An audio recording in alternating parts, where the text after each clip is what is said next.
Hello, everyone. I'm Jim Garrison. I want to welcome you to this March 2024 community call as the Chartres Academy, as it's been doing for nearly 20 years now. Every month we meet to contemplate the pilgrimage that is to come.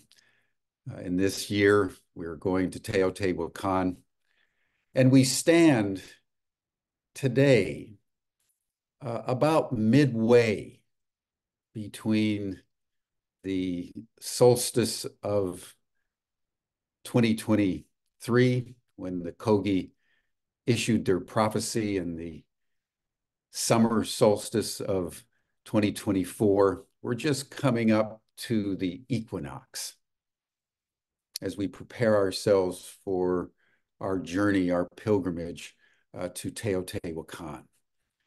And today we have a very important and exciting announcement about the inclusion of Kogi elders in our pilgrimage in Teotihuacan. We'll be talking more about that as the program develops. But as you know, we at Ubiquity University on Humanity Rising, in partnership with organizations around the world, are taking this prophecy extremely seriously as a warning from the mother that our day of reckoning is at hand.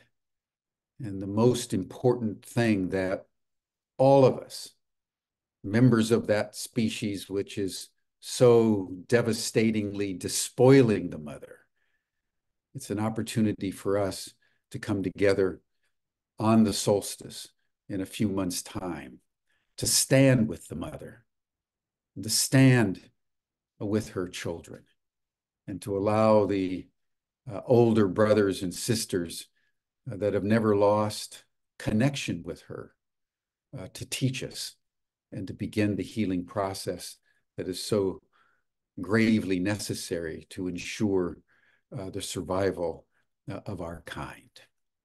So thank you for joining us today.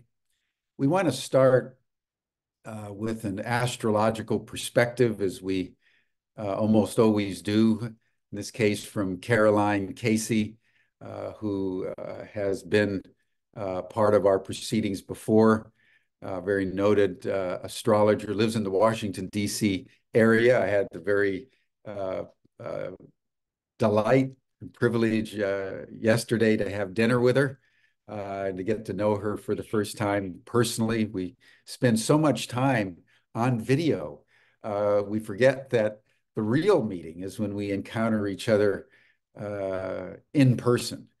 And it was a total delight. So Caroline, I want to welcome you to our community call. And she's going to take about 5 minutes just to give us a star report on what we should note Yes. as we approach the equinox. Yes, world news in a minute. Okay, we'll condense. We're good. So, yes, well, we're already in this journey. Today is the new moon in Pisces. It's the it's the presence of oneness moon. You know, a friend who lives in Syria and Vermont, like you do, says, Shalom, salam. It's not the absence of conflict, it's the presence of oneness. We're all in this dream together.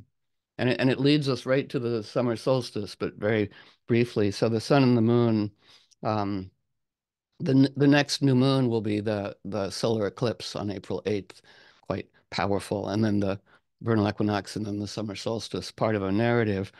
But so all moments in time await our dedication to magnetize and animate and spiral forth the liveliest possibilities. So just even right now to feel, ooh, the quality of now, you know, the new moon of solace and kinship, and that we're all in this dream together. And that's related. I'll scoot around here a little bit because when I heard last time we were cahooting the Kogi prophecy and going, well, let me look at the astrology of the summer solstice of 2024 and the corresponding winter solstice of 2025, and it's like, oh, and it's directly related, excuse me, to right now. So on the summer solstice of 2024, Neptune dreams, vision, imagination. It's Neptune's new moon today. We'll be at 29 degrees of Pisces, the last degree of the zodiac. It says everything is available. It's as though backstage is meeting, with the Kogi going, what are we going to do about the humans? We got to either kill them or heal them. Let's do both, right? But let's make everything that has ever moved humans to participatory kinship and goodness available in a fresh way. So the next new moon, there was a fascinating NASA presentation on the origins of the moon. And it said, well, first, what we're figuring out, there was a planetary body that we have no name for. We call it Sinvestia, because after the goddess Vesta, because it would be our future home. And the NASA scientist said it was shaped sort of like a bow tie, and then there was a strike, and what we know as the moon began to form inside the Earth and even orbit inside the Earth. And then there was another strike, and the moon was born. And it's like, oh.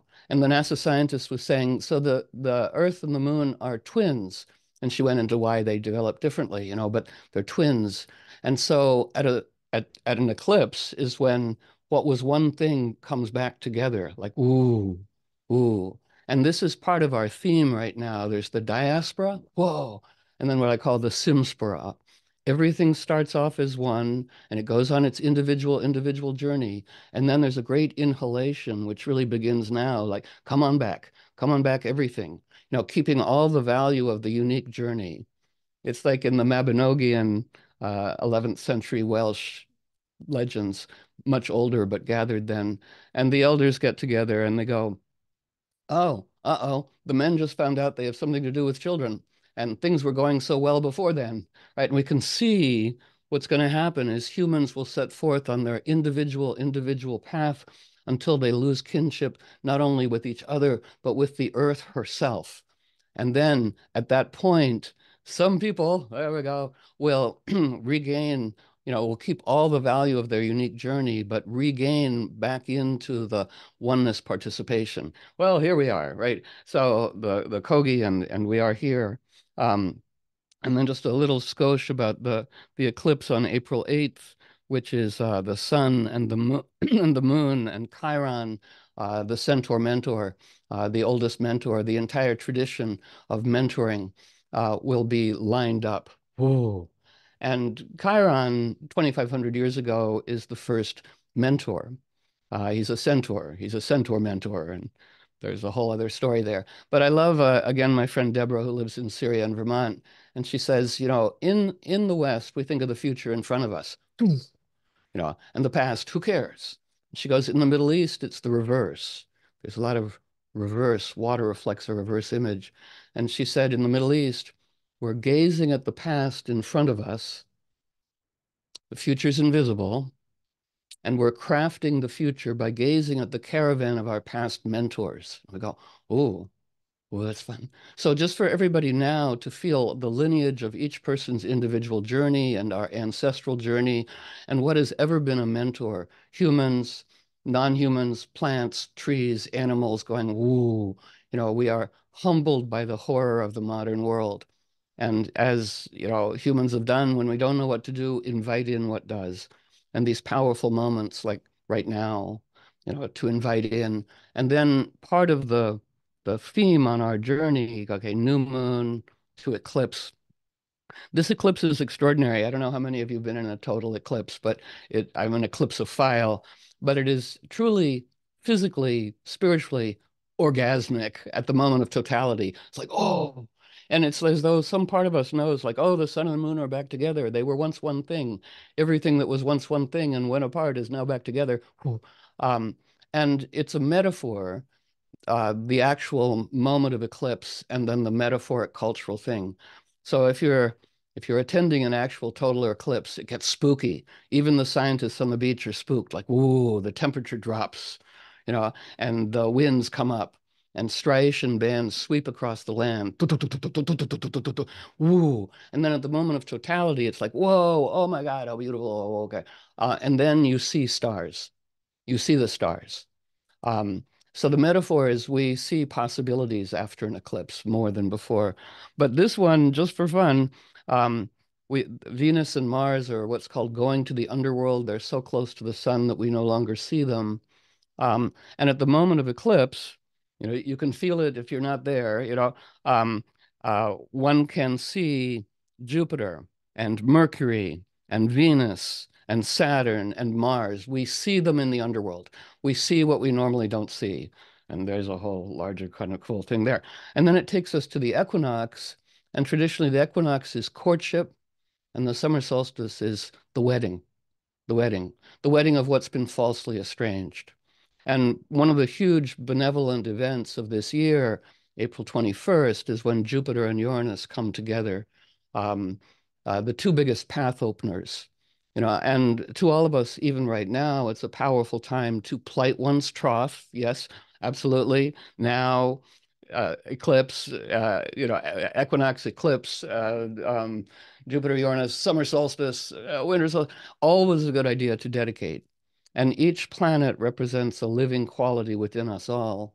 So to all of us now, Saturn says, you know, dedicate one's manifesto of dedicated devotion. Dedicate to what? What is the most desirable thing in the micro and macro realm? Not to worry about how, right? How comes last, what comes first. And it says if we dedicate even now, Jupiter and Uranus chime in and go, we'll do how. We'll do how. When Jim said the day of reckoning, and it's like reckoning, very biblical. I prefer accountability just for fun, but we play. But yes, accountability is the sine qua non for life on this planet. And so right now, even just right now, to wonder what is one's primary dedication. The inward dedication magnet strengthens our outward signal. And if we entertain the possibility that one of the enormous gifts being given to us, is moving into a field of enhanced synchronicity. So then each of us gets to say, well, if that's true, if we entertain that possibility, what's the quality? What's the texture of what we all most want to connect with? So even right now, it says, all we need to do, well, the Jupiter Uranus, briefly, I'll be brief, Jim, okay. Um, it is an opportunity, in accord with the Kogi and our hearts and everything, for necessary miracles, to part of our responsibility is to magnetize and animate the most inclusive, desirable story. A culture of reverent ingenuity rising from the rubble. It's available. It's available. And always, be to aspire to run on the fuel of liberating blessing. Spicy and insightful, but may it go well for you and may it go well for you. And to step into that current, of blessing. And the early Kabbalistic meditation people said, blessing, blessing, to bless all things above, and just even quickly now, below and in front and in back, and receive blessing. And they said, if it's the slightest bit of effort, that's not it. The nature of the universe is, may it go well for you and for you. May it go well for you and for you, and to step into that tide. So if we right now say, what is our dedication? Dance us all into place where we can do the most good, have the most fun possible, and contribute our considerable gifts to the community in a manner of reciprocal blessing. So today, now is when the journey really begins. So thank you, team.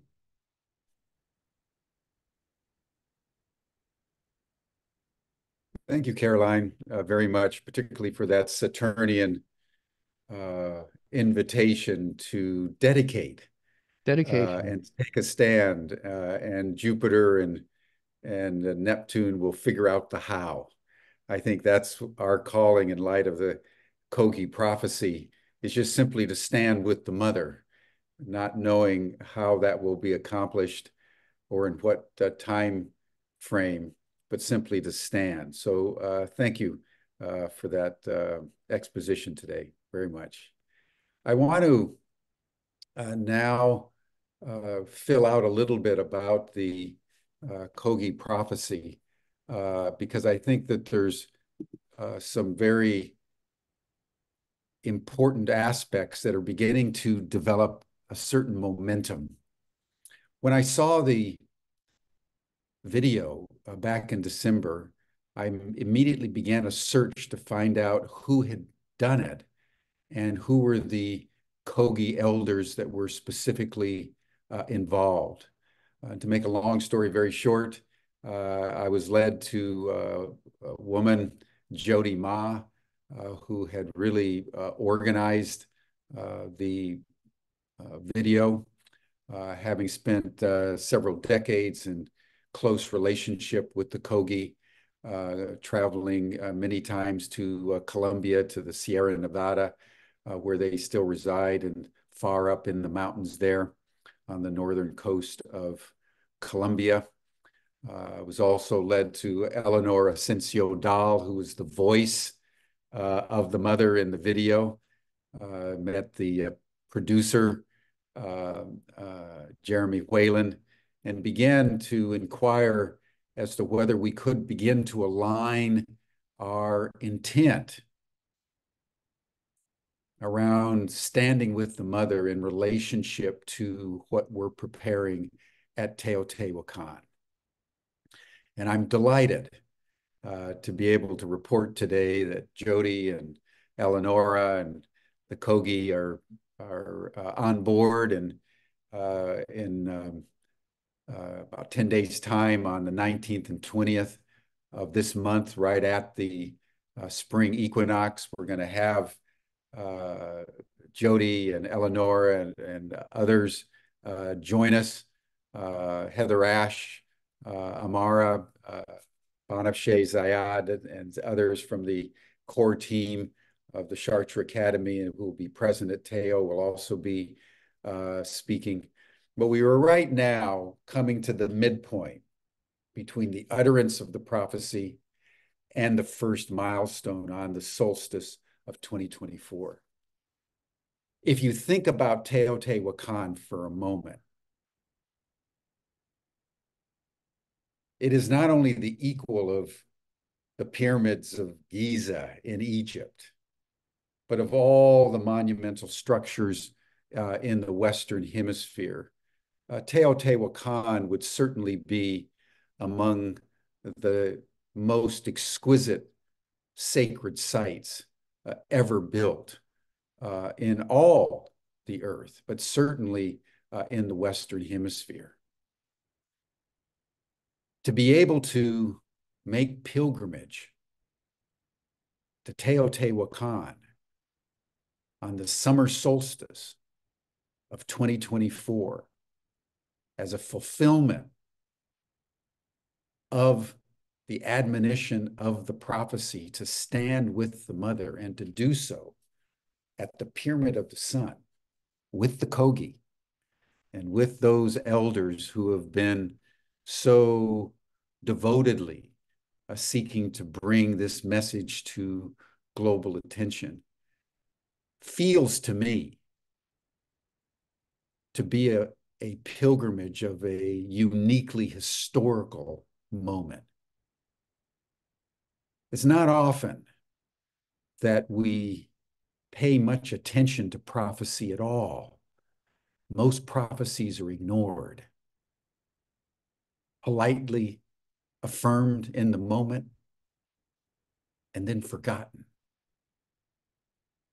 This one's not going away.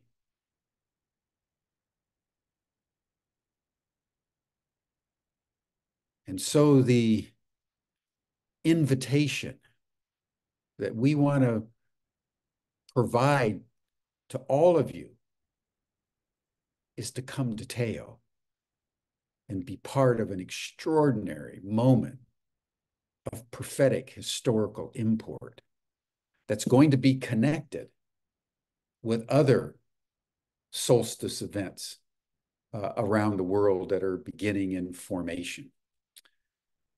So Teotihuacan will be taking on an added gravitas this year.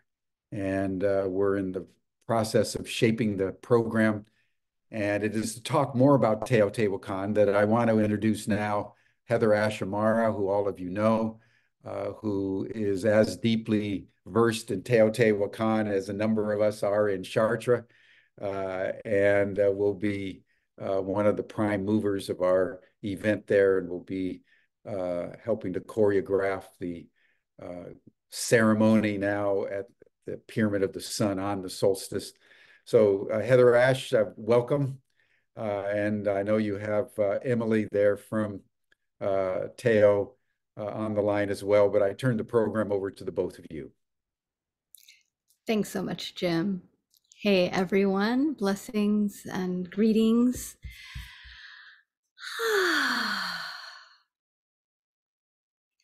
We are always being called home, back to our hearts, back to the mother. And so often that invitation is, like Jim said, with prophecy, like sometimes we don't hear it, we don't recognize it, we don't take action from it. And I just want to share a visual with you. And I'm so excited also to introduce you to Emily today, as the bridges that I believe that Emily and I are.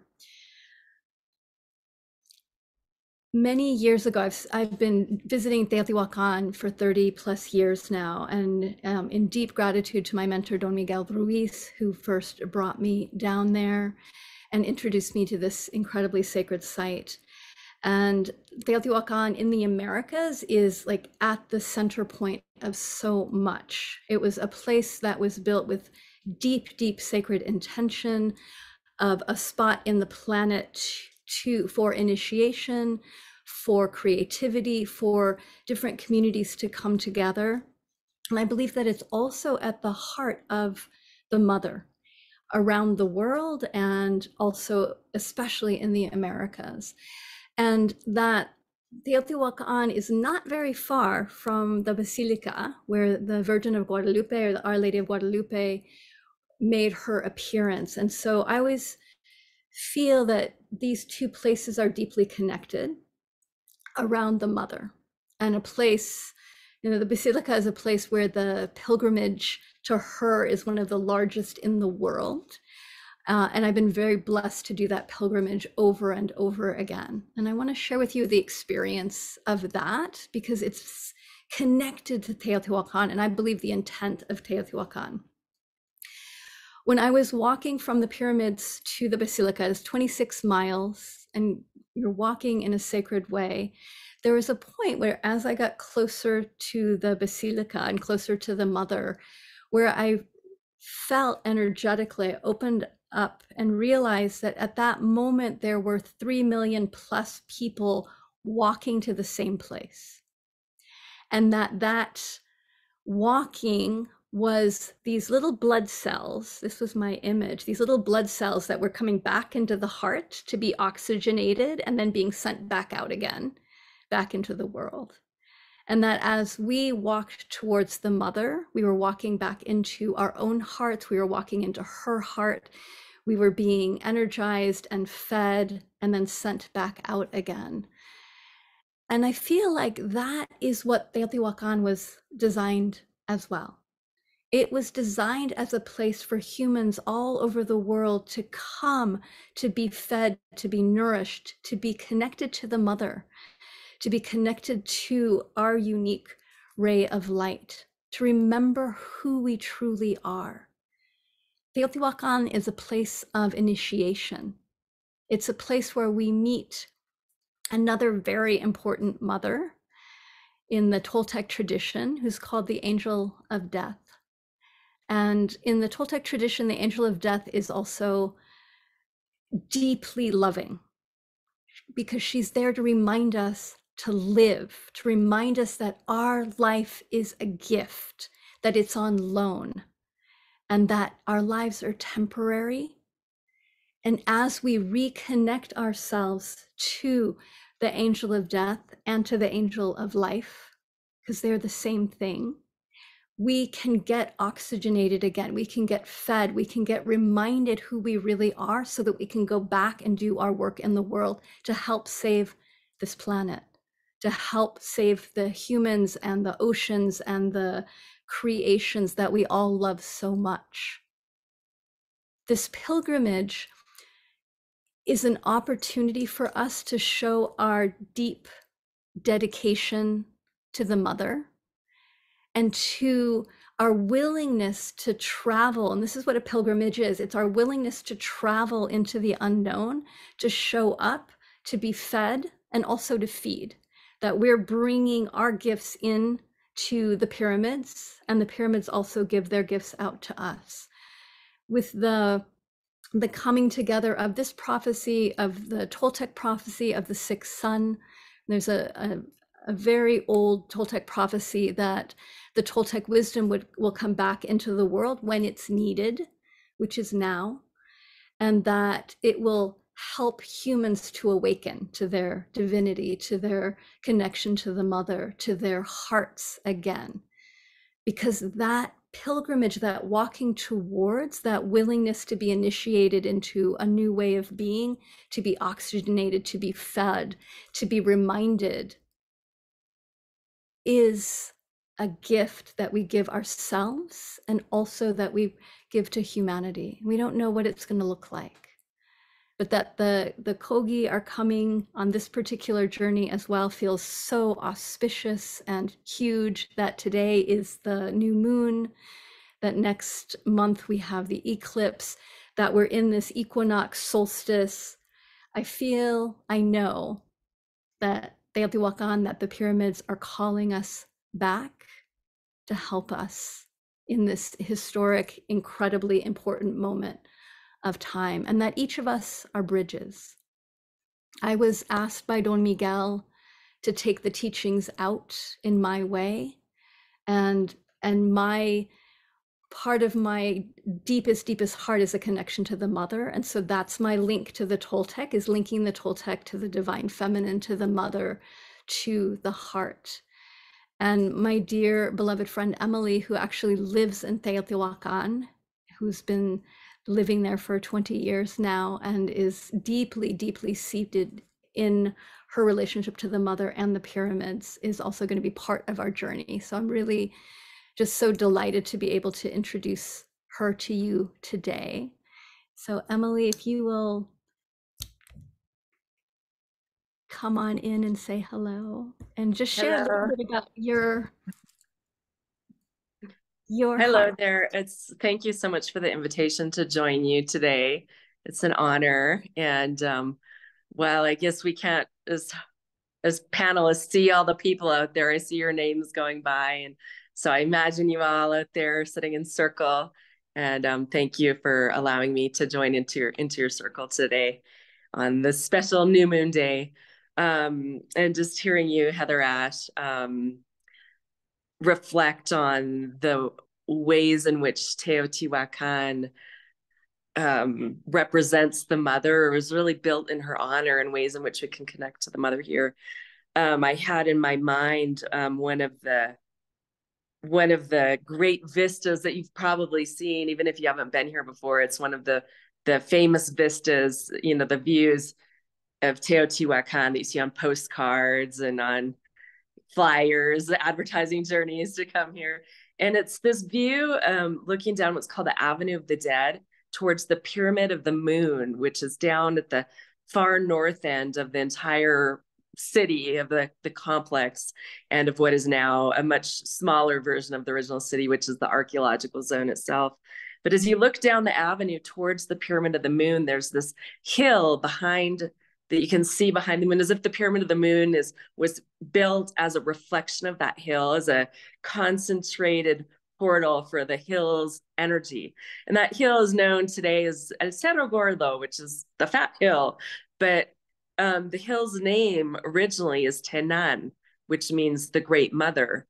And that hill long ago was actually a volcano that gave birth to this entire valley that, millions of years later, the city of Teotihuacan was built about 2,000 years ago. And so to come to this place, just being in the energy of the valley, and to walk into that ceremonial center of the city, which you'll be going into, is to come directly into the presence of the Great Mother who birthed it all into being, and to be but in front of the pyramid of the moon becomes almost like the birth gateway of the mother's love streaming through in this concentrated way so that it can really ripple out most effectively into our experience of physical reality being there. So it's a really powerful opportunity, and it's really moving to me, this invitation that that you're extending to everyone to be in contact with the Kogi people from Colombia, who come with this profound prophecy and an urgent call to action. I feel that this place is like a center of, it's like almost like in the center of the Americas, and it's this like the central birth gateway directly to the mother. And so I think it'll be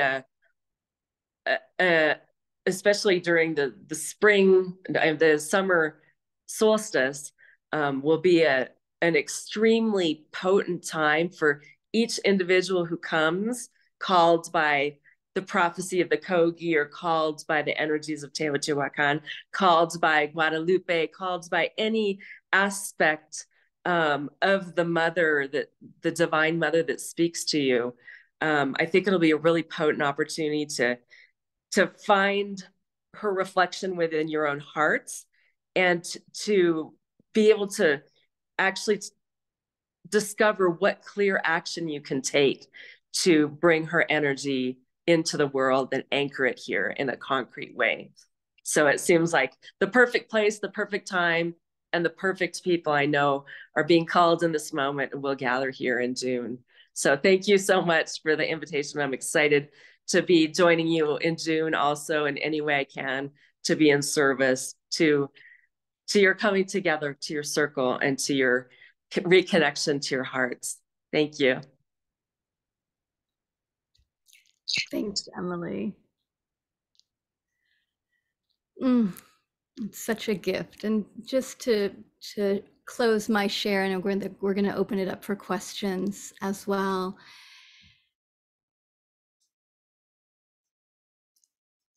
When I was in college, I was at UC Davis, and there was a nuclear test site that we were trying to shut down. It wasn't a test, it was actually a nuclear reactor that we were trying to shut down. That was in Sacramento. And I'd done a lot of activist work, and we had a dance.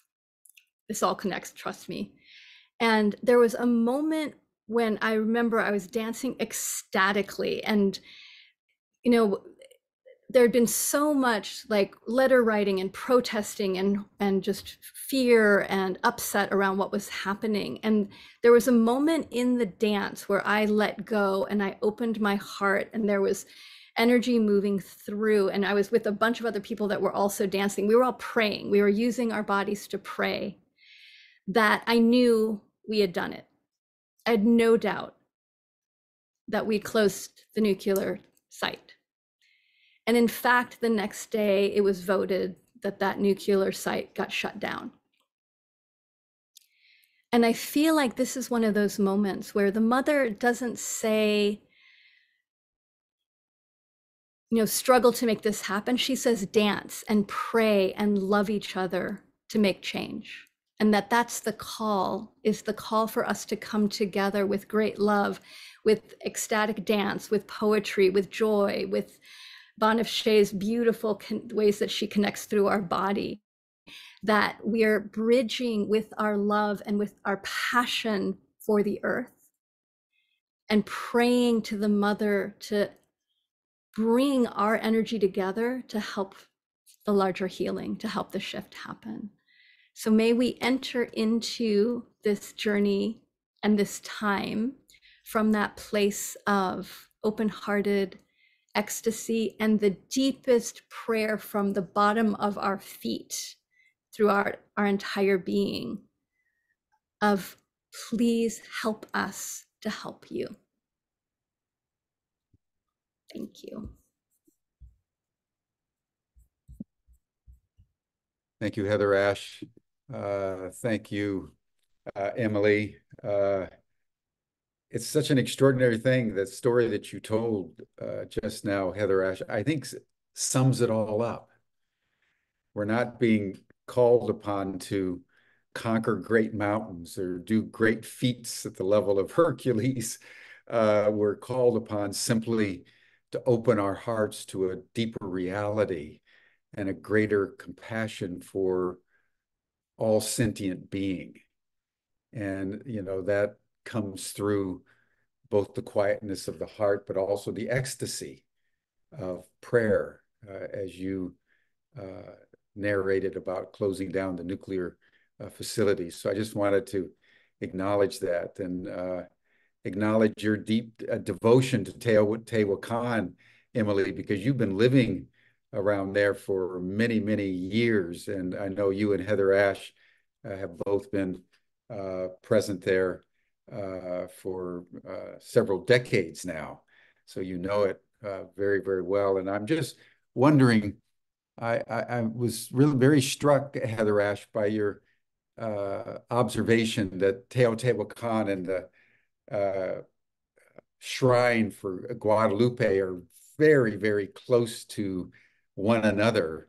And that's underscores my sense that if you were going to go to one power spot in all of the Americas at a time such as this around the Kogi prophecy, it's the Pyramid of the Sun and that shrine of Guadalupe that would be an integral part to making this as profound an experience as we know it needs to be in order for us humans to wake ourselves up to the mother who is intensely listening sort of as we speak. So I would love to hear more from both of you about this relationship between Teo and Guadalupe and the masculine Pyramid of the Sun and the maternal Marian energy of Guadalupe, because I think that somehow that's an important thing for us to consciously hold as we're making pilgrimage there in just about 90 days.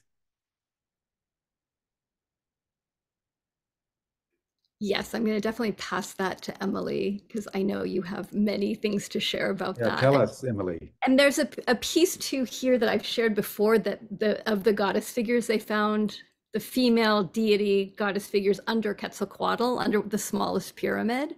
So there's also magic there. Okay, passing to Emily. Well, I have lots of thoughts about this. We could talk forever, but that's why you're coming in June, right? One sense that I have is that, you know, the names, the Pyramid of the Sun and the Pyramid of the Moon, those names were applied to those two structures by the Aztec, who came many centuries after Teotihuacan as a city or civilization had met its decline and been relatively abandoned. So that's one thing to keep in mind. There is some theory that the Pyramid of the Sun and the Pyramid of the Moon were originally dedicated, the Pyramid of the Sun, to Tlaloc, the god of water, or the active god of thunder, storms, falling water, rapidly moving water, and that the Pyramid of the Moon was dedicated to Teotihuacán, if I said that correctly, the goddess of water, of water that is receptive and still, like lakes and ponds and gently moving brooks. So part of my experience, and I think it's really important to remember that under the Pyramid of the Sun is a cave that was a natural lava tunnel that was carved at the end into the shape of a 4-petal flower, which is that shape of the 4-petal flower you'll learn all about when you're here, is one of the most important symbols to the Teotihuacanos as a symbol. Like if you were going to choose one word, life. If you were going to go a little bit deeper into what the 4-petal flower means, it means Ometeotl, which is the divine energy of duality merging into oneness.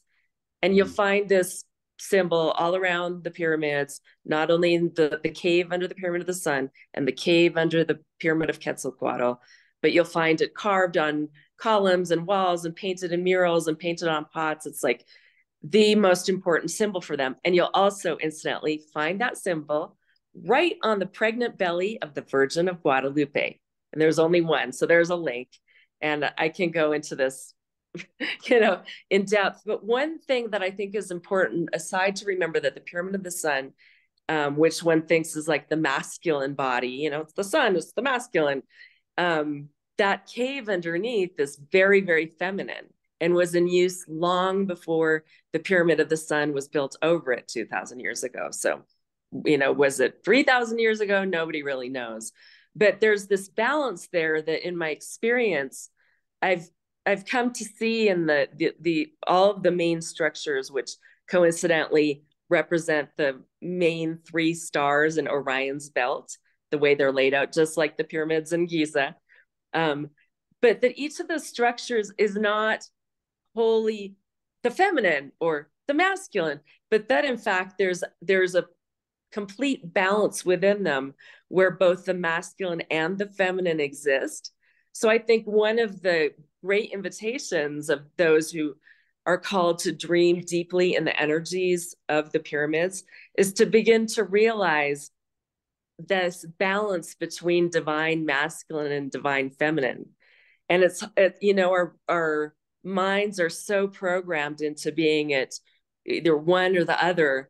Our whole world is like that, but there's an opportunity here to begin dismantling that sort of distinction or separation, that the masculine is one and that the feminine is another, but in fact there's something that are completely in balance, as the name Ometeotl, and I'll put this into the chat in a minute. I think someone was asking about the names.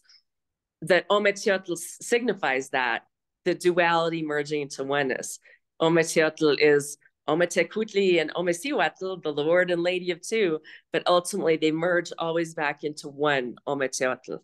So, so I don't know if that answered the question. I might have gone off on a tangent there, but we can certainly have great conversations about this when you come in June. That's fascinating. I hadn't taken in that the Pyramid of the Sun and the Moon were Aztec designations, rather than Toltec.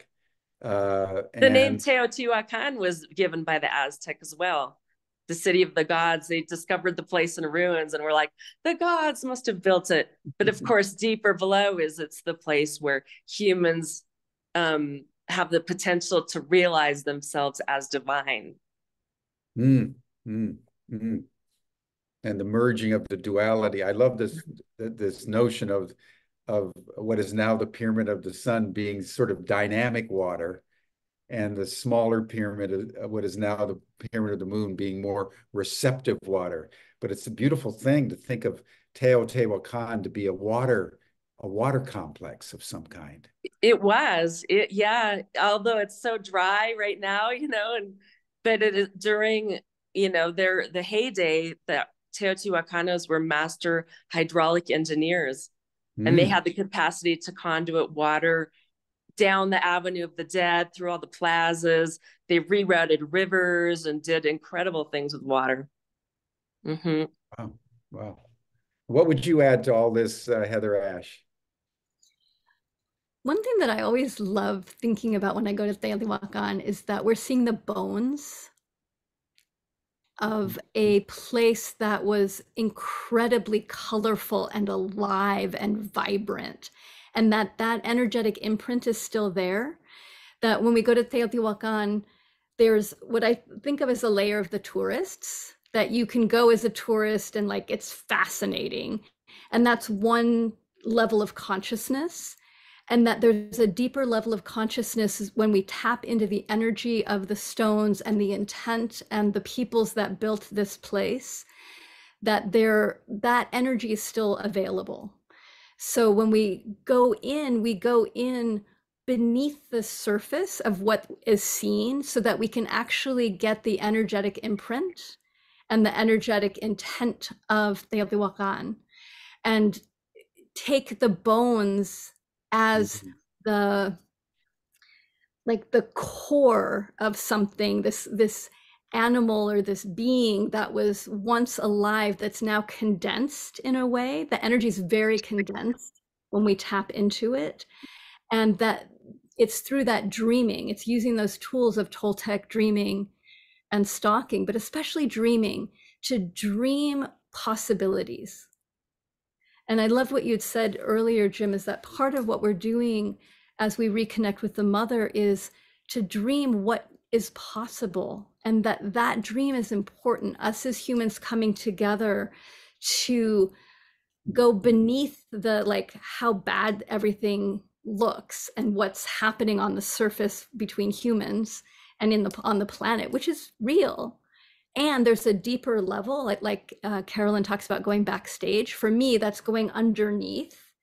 And when we tap into that underneath, anything's possible. And when we come together with intent, with clarity, with connection, we can shift realities. And that's really what our purpose is to go deep, to connect with the original intent of Teotihuacan, of that Ometeotl, of the duality becoming one, that we connect back with the one and send our signal from there, send the bat signal out. Now, just a couple more questions while we have a little bit more time. Kind of describe for everyone the proximity of, you know, where we're going to be staying at the dream house and the pyramids, because in Chartres, you know, we stay right by the cathedral in the Maison Saint-Yves, which 1,000 years ago was the monastery that they all stayed in, you know, the masters and so forth and so on. And so everything is very proximate with one another. But just so as the potential pilgrims, because most of us will have not been there before, just give us a sense of sort of the geography and the proximity of where we're going to be staying and the pyramids, and if we can make it to Guadalupe, the shrine, what's that all look like? Yeah, the Teotihuacan was much bigger. As Emily said, the archaeological site is very tiny of what's actually fenced off. We will be staying within Teotihuacan in terms of what the city used to be. We're 15-minute walk from the actual archaeological site, and yet we're within Teotihuacan. We're in the energy, I mean, anytime anybody digs down a little bit, artifacts come up constantly.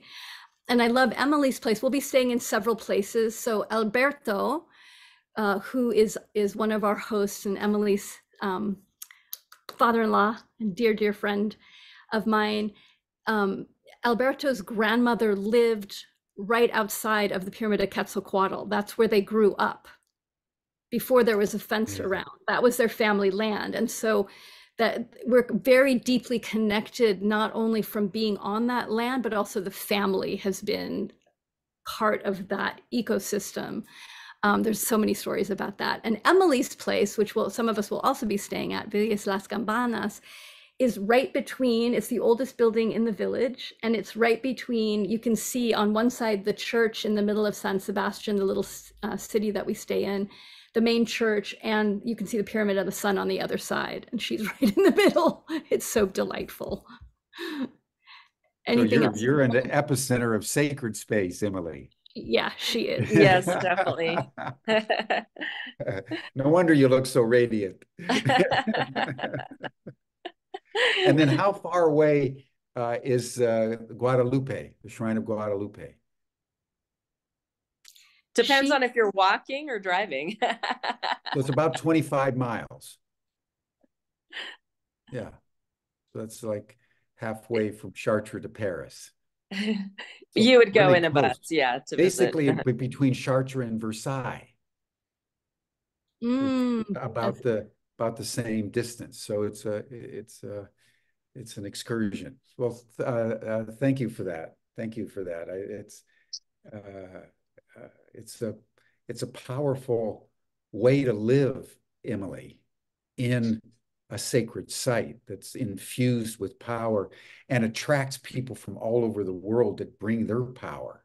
So you're in this vortex of supplicant energy wanting to take from the place.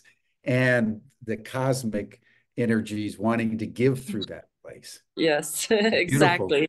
That's It's a a beautiful way of beautiful, describing beautiful it. way to be. My goodness. My goodness. I personally was there once before, many years ago, but I haven't been recently. So I'm really looking forward to being there now, doubly so, given the presence of the Kogi.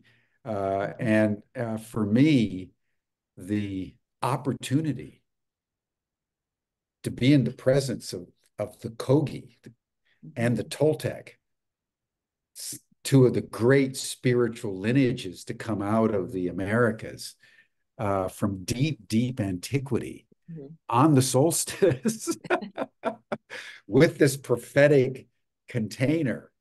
I feel a level of anticipation and excitement that I haven't felt for a sacred site in a seriously long time. This is going to be extraordinary.